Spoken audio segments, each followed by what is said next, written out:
என்ன வண்டி பாருன்னா 220 இது எல்லா நண்பர்களுக்கும் யூஸ் ஆகும்னு நினைக்கிறேன். யூஸ் ஆகிறவங்க மட்டும் கமெண்ட் பண்ணுங்கள்.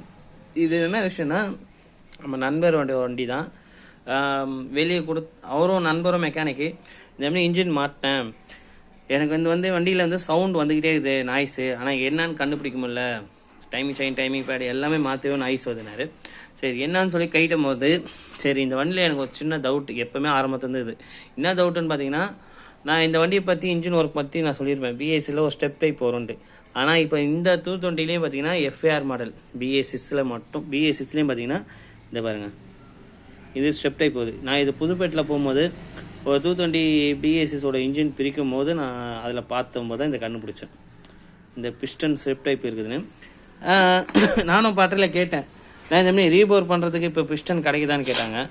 இல்லை இருக்கே இப்போ பிஎஸ்சிஸ்லாம் பெருசாக பிஸ்டன் கிடைக்கல அப்படின்னு சொல்லிட்டு நம்ம எங்கே எடுத்துகிட்டு போனால் வேலை ஆகும் சொல்லிட்டு நம்ம இன்னொரு பாட்டில் போகும்போது அவர் ரெடி பண்ணி கொடுத்தாரு.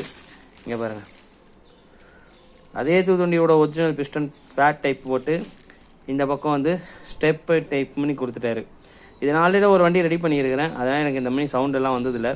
அதனால் இந்த மணி இப்போ திருப்பி ரெடி பண்ணிக்கிறேன். இங்கே பாருங்கள், இப்போ தெரியுதுங்களா, இதுவும் ஸ்டெப் டைப்பு, இதுவும் ஸ்டெப் டைப்பு.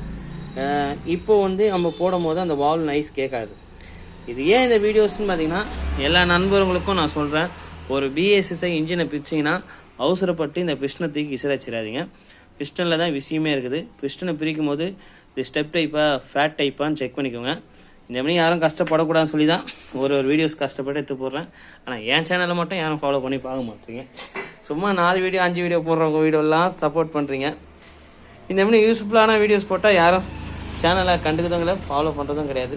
சரி ஓகே, என்ன பண்ணுறீங்களோ பண்ணுங்கள்.